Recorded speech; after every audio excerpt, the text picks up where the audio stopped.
Kasus ini bisa jadi pembelajaran bagi para orang tua agar selalu menjaga putra-putrinya yang sudah berpacaran tentunya.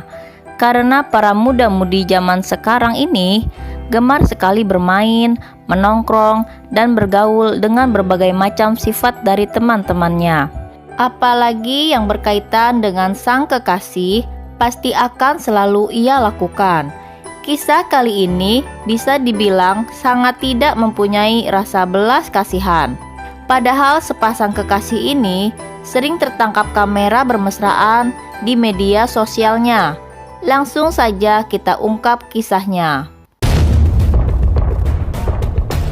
Kasus viral menggegerkan warga pada tanggal 8 Februari 2023. Ditemukan wanita di semak-semak di kawasan Pandeglang, Banten.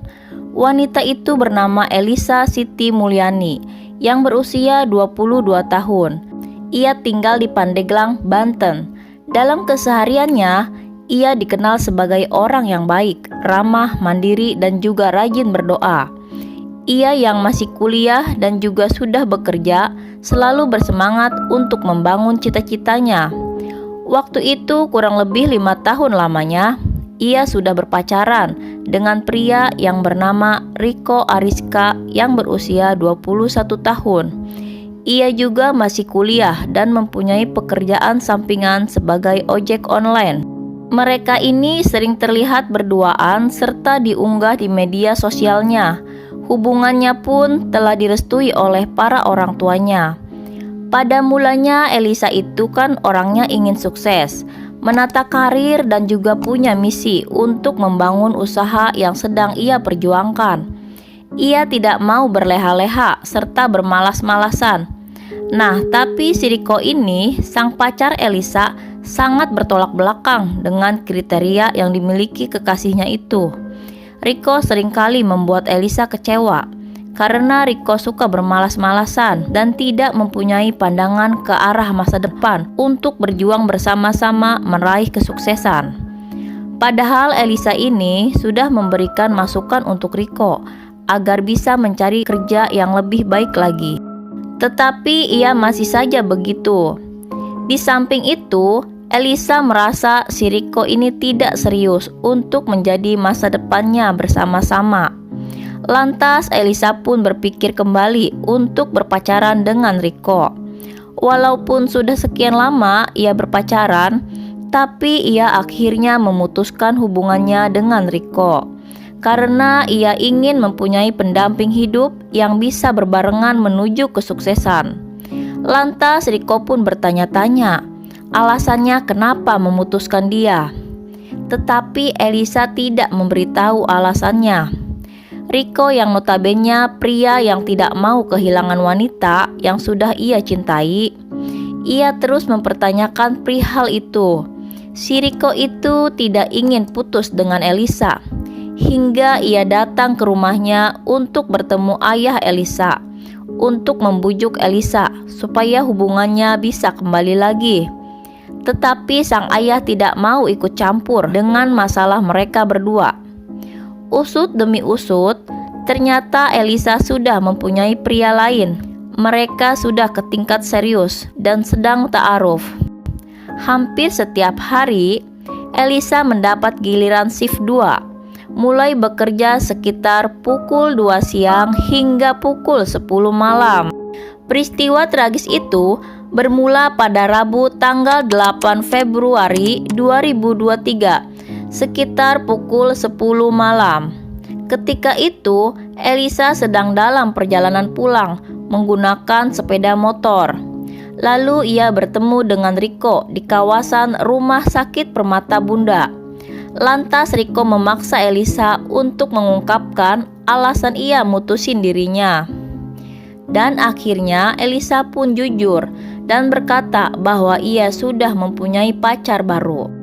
Mendengar itu, Riko naik pitam, tapi Elisa nggak peduli dan pergi meninggalkannya.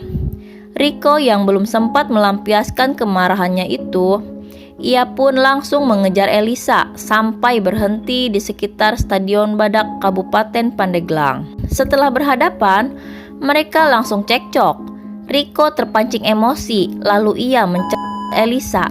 Elisa refleks seketika langsung teriak dan menggigit tangan Riko. Lalu si Riko ini menarik Elisa ke dalam semak-semak. Dan saat itu, Riko yang gelap mata melihat ada kloset yang tidak terpakai yang berada di semak-semak itu. Langsung ia ambil dan gunakan itu untuk memukul Elisa.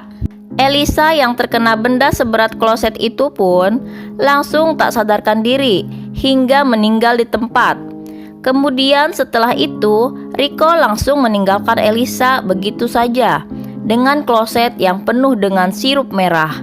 Dan ia juga sempat mengambil barang berharga berupa handphone dan laptop dari tas korban.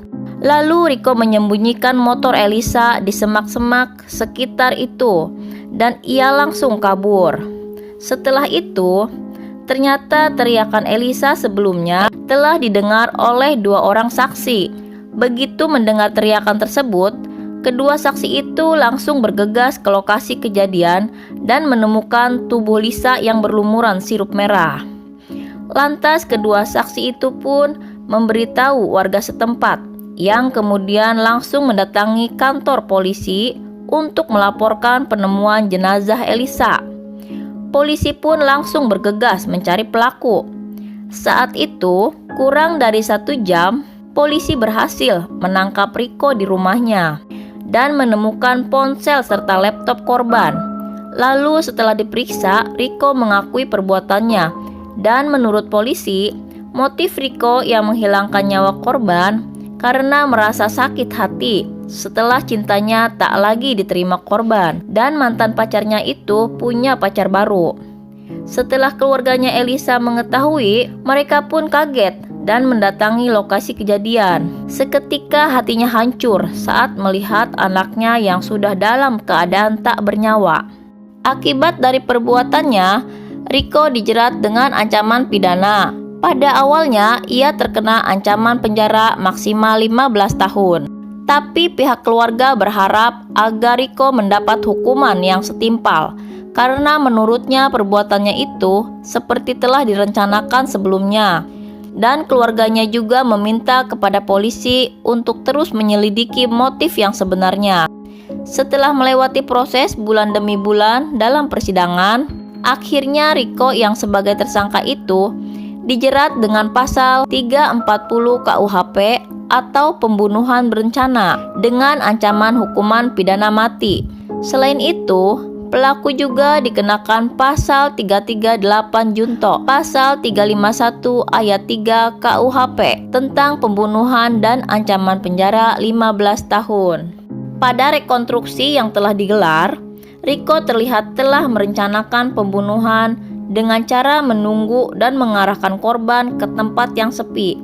Pihak keluarga korban pun mengapresiasi pihak kepolisian terkait penerapan pasal 340 tersebut.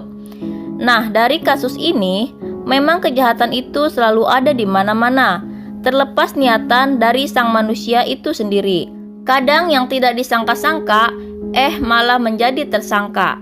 Jadi kami berharap kepada siapapun harus tetap mewaspadai apapun yang menjadi suatu persoalan, baik dalam masalah kecil maupun masalah besar. Demikianlah kisah kriminal kali ini. Apabila ada info yang keliru, kami mohon maaf yang sebesar-besarnya. Jangan lupa klik tombol subscribe dan nyalakan loncengnya agar kalian tidak ketinggalan video terbaru dari kami.